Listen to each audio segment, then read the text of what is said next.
नमस्कार, मैं हूं शशि। स्वागत है आपका ट्रू लाइज मीडिया में।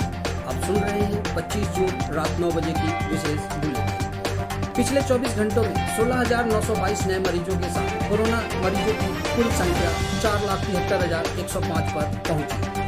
वहीं 2,71,697 लोग इस बीमारी से ठीक हो चुके हैं, जबकि 14,894 लोगों की हुई मौत। चीन के रक्षा मंत्रालय के प्रवक्ता कर्नल वू कियान ने कहा कि सीमा पर शांति बनाए रखना दोनों पक्षों के साझा हित में है, लिहाजा दोनों देशों को शांति बनाए रखने का संयुक्त प्रयास करना चाहिए। देश के इतिहास में पहली बार डीजल के भाव 80 रुपए प्रति लीटर के पार पहुंच गया है। ये बढ़ोतरी ऐसे समय में हुई है जब इंटरनेशनल मार्केट में कच्चे तेल का भाव कम हुए हैं। आज दिल्ली में पेट्रोल 79 रुपए 92 पैसे, जबकि डीजल 80 रुपए 2 पैसे प्रति लीटर बिक रही है। सीबीएसई की 10वीं और 12वीं की 1 जुलाई से 15 जुलाई तक होने वाली परीक्षा को रद्द कर दी गई। सुप्रीम कोर्ट के सॉलिसिटर जनरल तुषार मेहता इसे रद्द किया। स्कूली शिक्षा के लिए राष्ट्रीय पाठ्यक्रम की रूपरेखा में 15 साल बाद नया बदलाव होने जा रहा है। मानव संसाधन विकास मंत्रालय ने इस पर आदेश देते हुए एनसीईआरटी को नया सिलेबस तैयार करने को कहा। केंद्रीय मंत्री रविशंकर प्रसाद ने एक प्रेस कॉन्फ्रेंस में कांग्रेस पर आरोप लगाते हुए कहा कि भारत स्थित चीनी दूतावास राजीव गांधी फाउंडेशन को फंडिंग करता रहा है।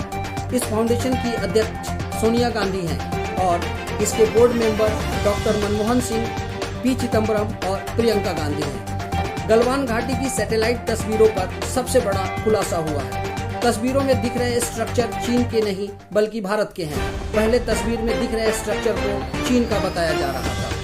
जम्मू कश्मीर के सोपोर में आज सुबह सुरक्षा बलों और आतंकियों के बीच मुठभेड़ में 2 आतंकी ढेर।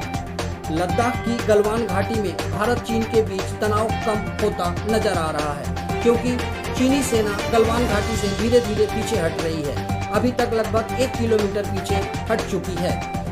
आपातकाल के 45 साल होने पर प्रधानमंत्री नरेंद्र मोदी ने बलिदान देने वाले को याद किया और कहा, इस समय भारत के लोकतंत्र की रक्षा के लिए जिन लोगों ने संघर्ष किया, यातनाएं झेली, उन सबको मेरा सत सत नमन।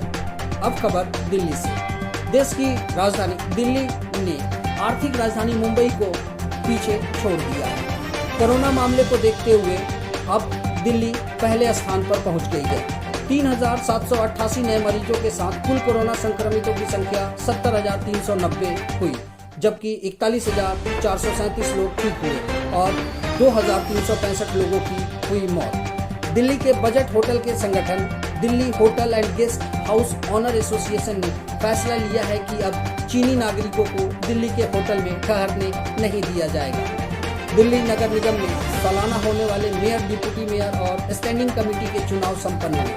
तीनों ही नगर निगम में बीजेपी के उम्मीदवार बगैर किसी विरोध के चुन लिए गए, जबकि अस्थायी समिति के सदस्यों के चुनाव में आम आदमी पार्टी ने मारी बाजी। दिल्ली में लॉकडाउन के दौरान 90% साइबर क्राइम में हुआ इजाफा। साइबर अपराध शिकायतों में 40% से ज्यादा का हुआ इजाफा। दिल्ली के फतेहपुर बैरी थाने के पास हरियाणा से दिल्ली अवैध शराब लेकर जा रहे शराब तस्करों ने हेड कांस्टेबल को कार से रौंदा।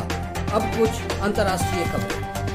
नेपाल में सत्तारूढ़ कम्युनिस्ट पार्टी में आंतरिक बगावत के सूर सुनाई दे रहा है। प्रधानमंत्री ओली के इस्तीफे की मांग होने लगी है। ब्रिटिश संसद में उठा भारत चीन का मामला। प्रधानमंत्री बोरिस जॉनसन ने कहा कि भारत चीन के बीच हालात काफी सीरियस हैं।